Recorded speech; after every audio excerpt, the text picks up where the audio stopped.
Ngayong araw ay dumating yung order nating package galing sa Lazada. Ito ay pina-order ng aking kaibigan na si Jeff Alapar guys.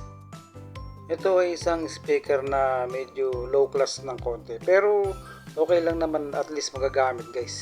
At medyo maganda na rin ang dating niya guys. Masasabi nating pwedeng pwede na, wag lang talagang gagamitan ng mga high-end na power amp. Ito rin kasi ang gamit ko sa aking mini sounds at masasabi kong matibay naman kahit papano kasi matagal na rin yung ginagamit ko sa aking mini sounds guys. DB audio naman ng gamit niyang amplifier guys na umak, kaya masasabi nating pwedeng pwede na, medyo match na rin siya kahit paano. Sabihin na natin generic guys, pero sa totoo lang ito ay budget meal talagang mga speaker na klase. Sa cone, sa magnet at sa wattage ay hindi rin naman magpapahuli sa mga high-end na speaker guys. At bukod doon, ito na rin yung pinakamurang 1000 watts na 15 inches guys. Kung pambahay lang din naman gagamitin at hindi sa magpaparent ay pwedeng pwede na rin naman tong speaker na to guys.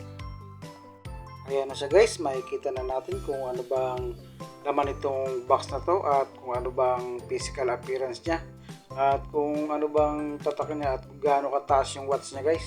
Ito na nga guys, unti-unti nang lumalabas. Ito na yung moment of truth na ating makikita yung laman itong box na ito. Ayan na nga guys, at unti-unti na nating ina-unbox. At napakarami kasing pambalot nitong speaker na to. Safe na safe talaga ang pagkakalagay niya sa box. Sobrang ingat din talaga ng mga seller sa mga gantong bagay at yung ating mga mababait na riders ay iniingatan din nila ito guys. Ito na nga guys, at makikita na natin yung speaker na laman ng box na yan guys. Sobrang dami rin kasing balot kaya napapatagal yung ating pag-unbox.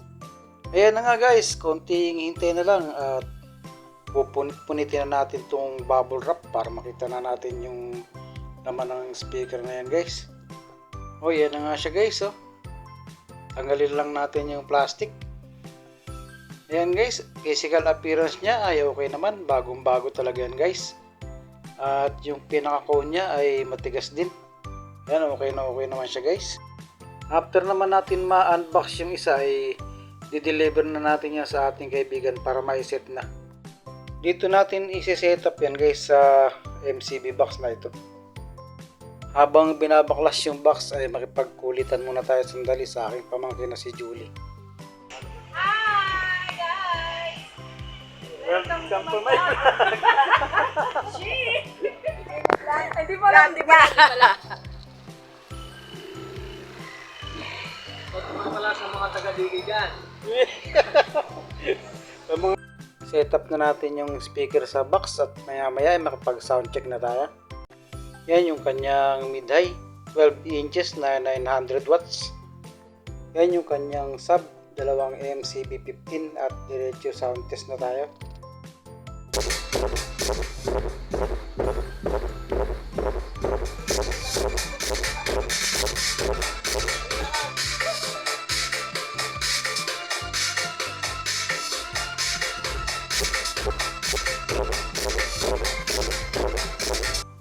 Medyo ginabi na nga tayo sa pag-setup nun guys at nasa loob din ng bahay kaya napakalakas ng impact.